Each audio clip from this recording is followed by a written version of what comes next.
Kembali lagi di Cerita Cinta Channel. Jangan lupa like, comment, and subscribe ya. Terima kasih. Setelah cukup lama di dalam ruang UKS, akhirnya Jingga keluar dan hendak pulang. Dia pikir bahwa langit sudah pulang lebih dulu, tapi ternyata ia salah. Ketika ia membuka pintu, ia masih menemukan langit di depan pintu sambil bermain ponsel. Kirain Om udah pulang, ternyata masih nungguin Jingga, kata Jingga tersenyum lega. Aku menunggu kamu di sini agar tidak ada yang masuk ketika kamu ganti baju. Dan sekarang lihat, kenapa kamu masih pakai seragam basah itu? Tanya langit mengerutkan dahinya, menatap tak suka kepada Jingga. Jingga gak suka, tutur Jingga langsung menyerahkan kaos pemberian langit tadi. Kenapa? Langit biru, Jingga gak suka sama warna dan nama itu, kata Jingga dengan raut wajah datarnya. Ya, baju yang diberikan oleh langit, sebuah kaos berwarna putih dengan gambar langit berwarna biru. Langit memang sengaja selalu membawa baju itu di dalam mobilnya kemanapun ia pergi, agar ia selalu merasa biru bersamanya. Biasanya, seurgen apapun, langit tidak akan membiarkan siapapun memakai kaos tersebut. Namun entah mengapa dirinya rela memberikannya kepada Jingga, walau pada akhirnya Jingga juga tidak mau menerimanya. Dan bisa dikatakan kali ini bukan urgen, karena selain kaos yang ia bawa, masih ada beberapa kaos lain. Namun lagi-lagi entah mengapa dirinya malah membawa yang langit biru. Apa kamu masih ada waktu untuk memilih? Langit menatap tajam pada sosok Jingga yang kini sudah tidak seceria awal. Seragam kamu basah dan kotor, bisa-bisanya kamu masih mau memilih pakaian ganti. Imbuhnya berdecak kesal. Tanpa langit sadari bahwa ternyata Jingga memang sangat membenci warna dan nama biru, lantaran itu adalah nama kakaknya. Kakak yang selalu dibandingkan dengannya, kakak yang selalu dipuja oleh keluarganya, yang membuat hatinya selalu sakit kala mengingatnya. Udah Jingga mau pulang. Terima kasih karena Om sudah memiliki niat baik pada Jingga. Permisi, kata Jingga, lalu ia hendak segera pergi. Namun baru beberapa langkah, tiba-tiba tangannya ditahan oleh langit. Kenapa? Tanya langit dengan wajah datarnya. Entah mengapa ia merasa bahwa gadis di depannya sedikit berbeda. Kenapa apanya? Ya karena Jingga emang gak suka.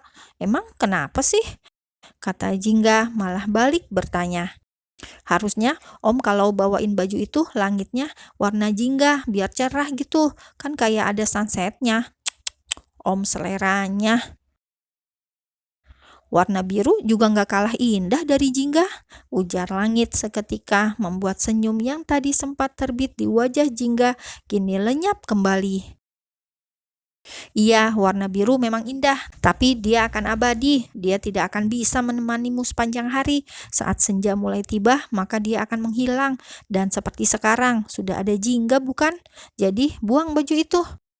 Ujar Jingga langsung merebut baju di tangan langit dan melemparkannya ke lantai begitu saja.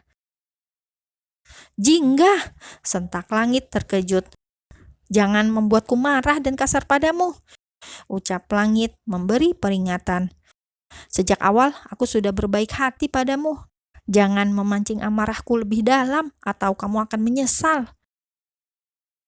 Jingga hanya terdiam, namun matanya masih terus menatap pada sorot mata langit.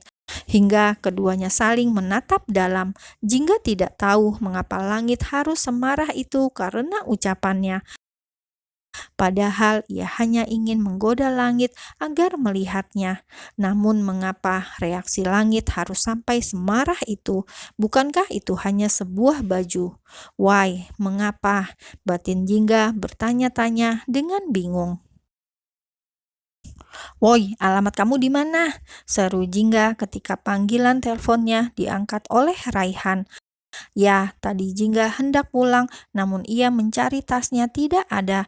Dan ternyata tas itu sudah dibawa oleh Raihan pulang ke rumahnya. Memang benar-benar teman gak ada akhlak bukan? Batin Jingga. Tentu saja karena Jingga belum pernah tahu di mana rumah Raihan, begitupun dengan Raihan. Makanya tadi ia membawa tas Jingga ke rumahnya karena Jingga masih berada di UKS dan ia terlalu takut menghadapi langit seorang diri. Bukan takut, hanya saja Raihan merasa belum berani.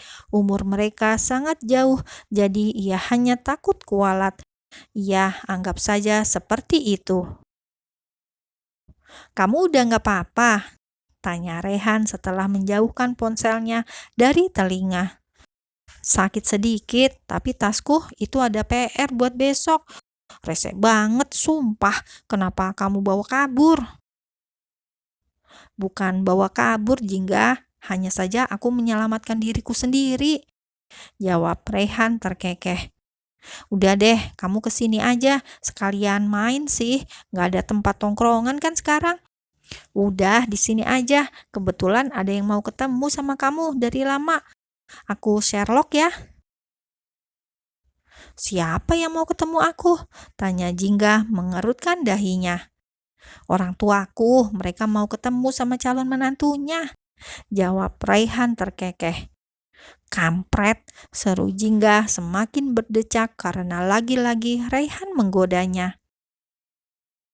Ia segera mematikan teleponnya dan melihat alamat yang dikirimkan oleh Raihan. Jingga memilih untuk menaiki taksi dan meninggalkan mobilnya di sekolah karena keadaan perutnya yang belum sembuh sepenuhnya. Jangan tanyakan di mana keberadaan langit. Setelah berdebat dengan Jingga, laki-laki itu memilih pergi menuju taman bunga dan mengadu pada kekasihnya. Sebenarnya Jingga sudah merasa seperti ada yang mengganjal tentang sosok langit. Dimulai dari taman bunga mawar putih yang menurutnya itu adalah kesukaan dari biru. Jingga masih berpikir mungkin ini kebetulan, namun ketika ia datang ke kantor langit, lagi-lagi semua nuansa di sana biru, sama seperti kantor papanya. Dan tadi baju yang diberikan langit mengingatkan dirinya akan sosok biru lagi. Kini Jingga merasa memang ada yang aneh. Dan ia juga ragu bila semua ini juga secara kebetulan. Namun hatinya menolak untuk mencari tahu. Ia merasa tidak siap dan tidak mau sampai dugaannya benar. "Sangat tidak mungkin, bukan? Jelaslah sangat tidak mungkin," gumam Jingga dalam hatinya sambil melihat ke arah keramaian jalan raya dari balik jendela mobil taksi. Tin, tin, tin. Sore itu jalanan begitu macet hingga membuat Jingga sedikit kesal lantaran hampir 1 jam ia belum sampai juga di rumah Raihan. Dret, dret, dret. Baru saja Jingga hendak mengucapkan halo. Tiba-tiba ponselnya sudah mati karena baterainya habis. Ia menghela nafasnya dengan kasar dan merasuki kebodohannya karena bisa sampai kehabisan baterai. Powerbanknya pun ada di dalam tas yang dibawa oleh Raihan, membuatnya hanya bisa pasrah dan menunggu sampai kemacetan itu berakhir, dan ia bisa segera mencas ponselnya. "Kenapa Bunda telepon Jingga? Tumben gak biasanya," gumam Jingga dalam hati. Entah mengapa hatinya kini berdetak tak karuan. Ia merasa seperti ada sesuatu, namun ia juga tidak tahu apa itu.